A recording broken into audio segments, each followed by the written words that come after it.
the compelling number I can give you for storage is we expect storage to grow at greater than 800% in the next 5 years.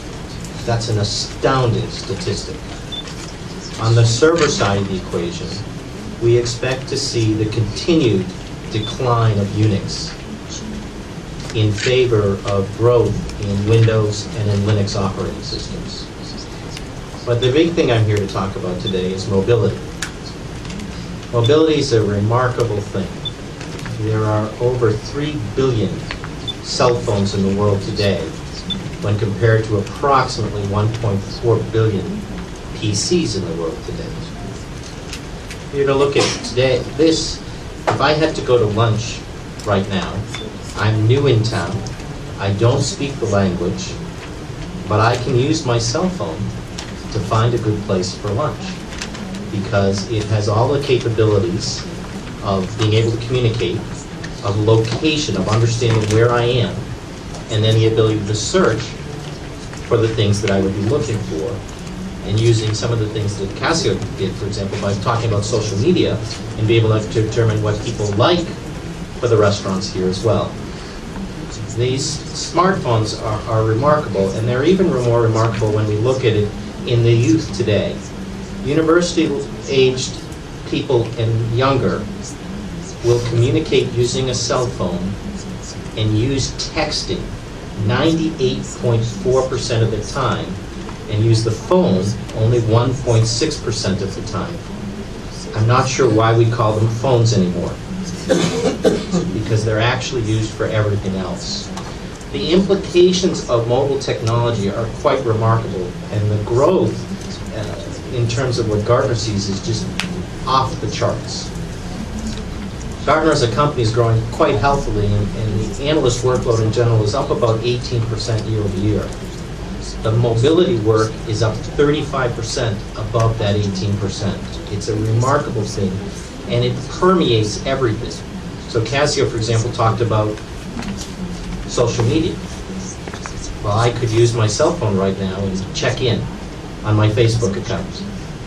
And in fact, the primary use of social media will be cell phones, more than PCs, as it turns out.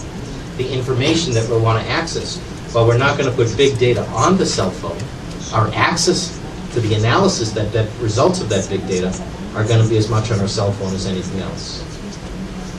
The cloud, everything we access through the cloud, is increasingly going to be via our smartphones. And the growth rate here is going to be phenomenal, because it's not just the phones, it is also the tablets. And you're seeing tablets largely today in 10-inch size. You're going to see them coming in 7-inch sizes and smaller sizes, and greater levels of diversity. Another way to think about this is there are over 500 million applications for the iPhone today.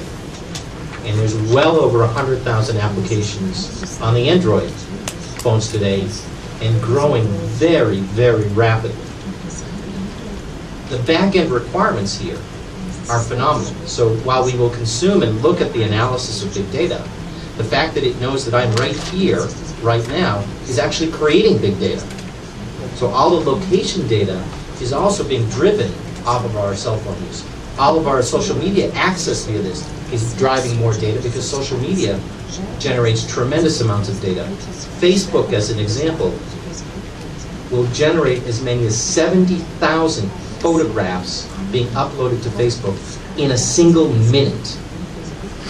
The growth here and the use of it is increasingly with our smartphones. On the tablet side of the equation, the tablet is additive. The tablet is not replacing our PCs, it's not replacing our cell phones, it's just adding another device to our portfolio.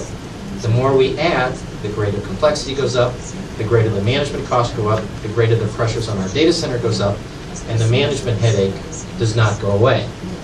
So it's just additive, creating more and more opportunities. So those are some of the things that we want to leave you with on the mobility side of the equation.